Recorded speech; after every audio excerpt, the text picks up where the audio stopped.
Hello, Eastside Swing Shift. Welcome to Tuesday training. Today it's on unclogging fixtures. I'm going to go over a few tips with you. Some of the materials we need, the PPE we need, and the different kinds of plungers we use. First of all, I'm wearing safety glasses. I have on my gloves. So I should be all set to go. Here's a plunger. It's designed for sinks. The idea is we want to be using a different plunger for sinks than we're going to be using in toilets for optical reasons. If a customer sees us using a toilet plunger on a drinking fountain, it just doesn't look real good for us. So.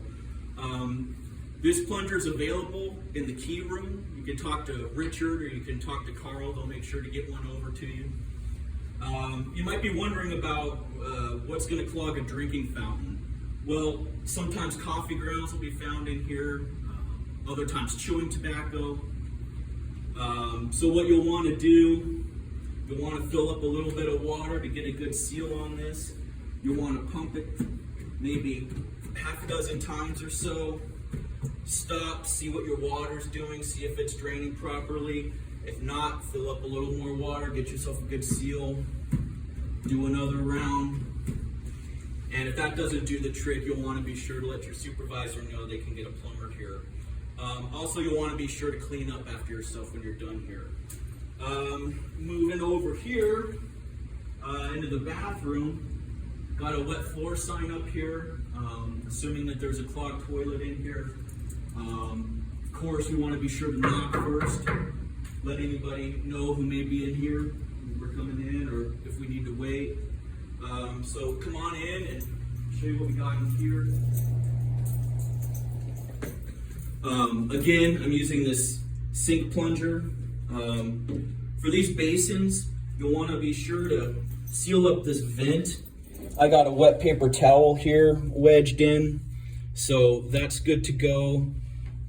If you got a slow draining sink, you'll want to go ahead and add some water to it so you can get a good seal with your plunger. You'll want to hit it again, maybe half a dozen times or so. Stop, wait, see if the water's still there. You'll want to hit it again. After that, same deal as before. You'll want to go ahead and get a plumber in here. Let your supervisor know. Okay, I'm setting this down. I'm going to move over here into the stall. Got a few different items here. These are grabbers. I think they serve a lot of different uses here on campus, but one thing that's really good here is if you got a big full bunch of water in the toilet or a bunch of paper in the toilet, these are great for getting that out to make your job a little bit easier before you're going to plunge the toilet. Of course, when you're done using these in the toilet, you're going to want to be sure to rinse them off and spray them off with Virex really well.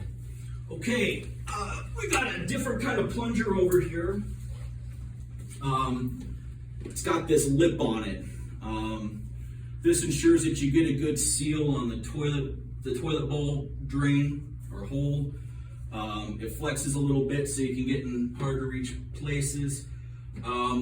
What I do is I make sure to void the plunger of all air and then fit it in, bring it so it's upright, and then hit again half a dozen times or so.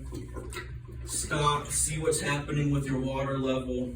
If it hasn't gone down again, try it again. I don't know, depending on how bad it is. Maybe a set of 4, half a dozen pumps. After that, it's going to be a job for the plumber if you still have a clogged drain.